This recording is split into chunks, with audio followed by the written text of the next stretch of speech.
सत्ता कभी इस परिवार के अधीन थी, लेकिन आज उसी सत्ता को छोड़कर जाना पड़ सकता है। खबरें ऐसी आ रही हैं कि ईरान के जो सुप्रीम लीडर हैं खामिनेई, उन्हें अपना ही देश अपनी ही जनता के कारण छोड़कर जाना पड़ सकता है। और वो जाएंगे कहाँ? वो जाएंगे मॉस्को।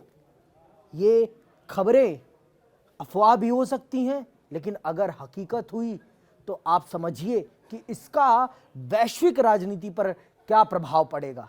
ये पूरा का पूरा जो ये अफवाह या खबर आप मान लीजिए, इसने पूरे विश्व की राजनीतिक माहौल को पूरी तरीके से बदल दिया है।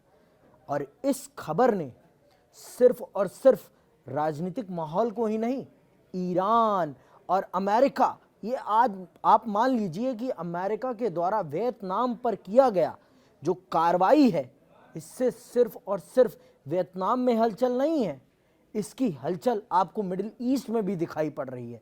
और इस अफवाह के पीछे कहीं ना कहीं ये जो घटना हुई है वियतनाम में, उसका प्रभाव है। खामिनेई को डर है कि कहीं उनके देश में ही उनके खिलाफ कोई षड्यंत्र तो नहीं रचा जा रहा है, इसीलिए वो अब एक प्लान बी बना रहे हैं। और वो प्लान बी क्या है? वो प्लान बी है मॉस्को जाने का।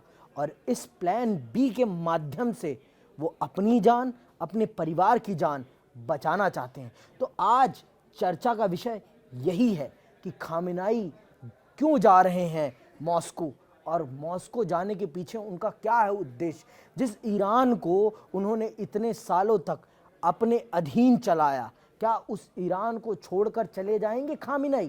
क्योंकि जनता सड़कों पर है, और सड़कों पर उतरने का कारण भी है। जो देश एक समय मॉडर्नाइजेशन के रास्ते पर चल रहा था, जिस देश को इस्लामिक क्रांति के बाद एक पूरे के पूरे धार्मिक मदावलंबियों ने अपने अधीन कर लिया, क्या फिर से वो उसी वेस्टर्न कल्चर की तरफ जाएगा जिससे खामिनेई निकाल के उसे एक रूढ़िवादी देश बनाया था? ये आज के विषय का सबसे बड़ा सवाल है।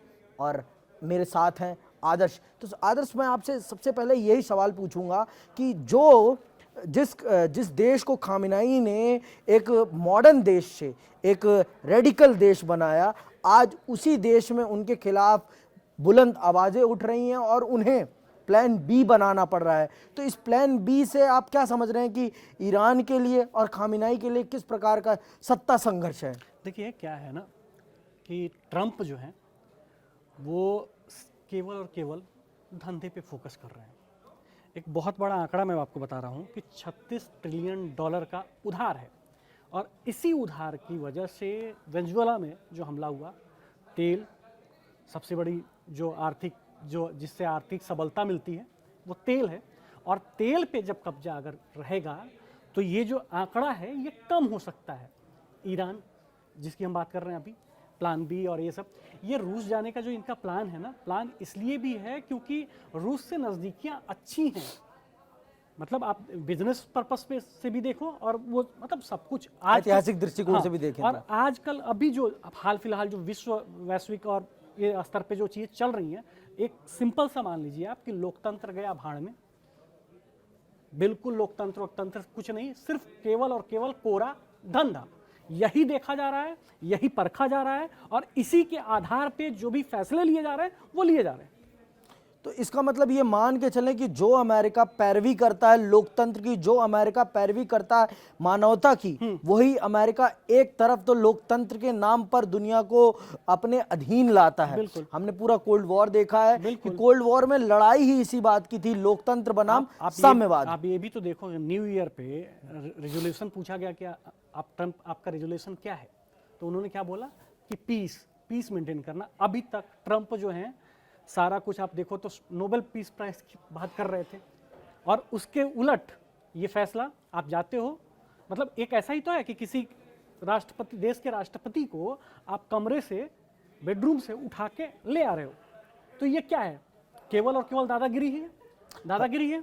ये दादागिरी, क्या यही दादागिरी ईरान के साथ भी होने वाली थी? इसी चीज को समझते हुए खामिनेई ने प्लान बी बनाया और प्लान बी के माध्यम से निकल जाना चाहते हैं। जो अमेरिका के खिलाफ है उसके प्रति अमेरिका जो है जैसे वेनेजुएला में उसने किया वो करेगा, और खुल्लम खुल्ला ट्रंप बोल रहे हैं कि भाई मैं तो करूंगा।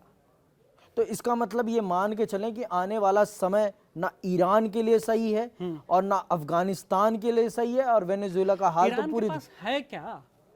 एक ही मुद्दा, मतलब हर चीज आप देखो ना, ट्रंप जहां जहां चीजें कर रहे हैं वहां एक और एक तेल, जी खनिज। आप अपने देश की मैं बात कर रहा हूँ, बलूचिस्तान और हमारे पड़ोसी की पाकिस्तान की, बलूचिस्तान और यहाँ भी सेना और सरकारें दो ही चीज़ें कि भाई मैं मजबूत कैसे होऊंगा। अगर मुझे ताकतवर दिखना है तो मेरे पास क्या होना चाहिए? हथियार होना चाहिए, आर्म्स एम्यूनिशन होना चाहिए, बढ़िया एकदम न्यूक्लियर पावर होना चाहिए। मैं तो अगर न्यूक्लियर पावर अगर मुझे लेना होगा, मुझे हथियार खरीदना होगा, हथियार बनाना होगा, तो उसके लिए क्या चाहिए? पैसा। पैसा पैसा यानी कि इनडायरेक्टली पैसा जो है, पैसा ही आपको पावर में ले आएगा। और आपके पास पैसा ही नहीं रहेगा, आपकी जनता जो है भुखमरी और जो भी आर्थिक स्थिति हो वो डगमगाएगी। तो उस टाइम जो आप जो कुर्सी पे बैठे हुए हो तो आपकी कुर्सी को खतरा होगा।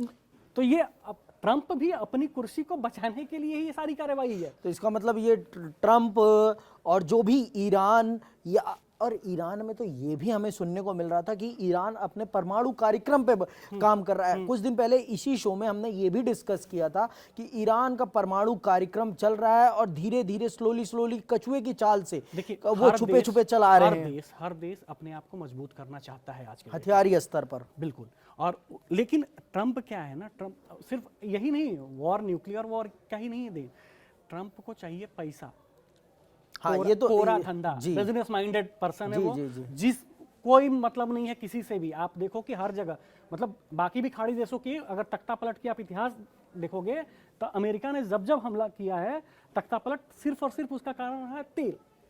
और चाहे आप सद्दाम हुसैन का कालखंड देखें और चाहे आप, और अगर आप देखेंगे अरब पूरा जब फर्स्ट अरब वर्ल्ड देखेंगे वॉर होती है जो, उसमें भी सबसे बड़ा कारण तेल ही होता है। तो ये मान के चलें कि आने वाला समय मिडिल ईस्ट के लिए, ईरान के लिए और खामिनाई के लिए बहुत बड़ी चिंता का समय आ रहा है। और ये चिंता का समय, इसीलिए प्लान भी है खामिनाई का, इसीलिए प्लान भी है। रूस के पास जाऊंगा, रूस सेफ रख सकता है, रूस चीजें करेगा तो उसके बाद ये चीजें हो सकती है। हाँ, क्योंकि रूस ही वो एक देश है जो अमेरिका के वर्चस्व को, अमेरिका की ताकत को उतनी ही ताकत के साथ डिफेंड कर सकता है और उसे पूरी तरीके से उसके वर्चस्व को हम देख भी रहे, रूस यूक्रेन युद्ध देखें या दुनिया का कहीं भी कोई भी मोर्चा हो जहां रूस और अमेरिका आमने सामने आ जाते हैं, उस मोर्चे पर कहीं ना कहीं अमेरिका झुकता हुआ हमें दिखता है। चाहे आप क्यूबा का मिसाइल संकट देख लें 1962, आप ये समझिए कि ये वाली जो चीज है, ये जो टर्मिनोलॉजी है कि आप ताकत को ताकत से ही काट सकते हैं और ताकत को काटने के लिए आपको ताकतवर बनना पड़ेगा। तो खामिनाई, क्योंकि खामिनाई मिडिल ईस्ट में ताकत बन रहे थे, ताकत बन रहे थे जी। ताकत कैसे आएगी? पैसे से आएगी। पैसे से आएगी। तेल बेचता है जी, तेल बेच के तो सारा पैसा है, सारा अर्थव्यवस्था किसके इर्द गिर्द है? तेल के इर्द गिर्द। तो ताकत किससे आएगी? तेल बेचने से। उसी से तो धंधा होगा ना। धंधा आप भी बाकी विश्व में कैसे करोगे? तो ये मान के चलें कि खामिनाई का तेल भी जिस प्रकार से वेनेजुएला के तेल को अधिग्रहणित कर लिया गया, वही चाल, वही तरीका अपनाया जाएगा वेनेजुएला के लिए, अरे ईरान के लिए भी। और आने वाला समय बताएगा कि खामिनाई को प्लान बी का अनुसरण करना पड़ेगा या फिर अपने देश में वो अपनी वो धाक बना कर रखते हैं और जनता भी उनके देश की उनके खिलाफ खड़ी हो रही है।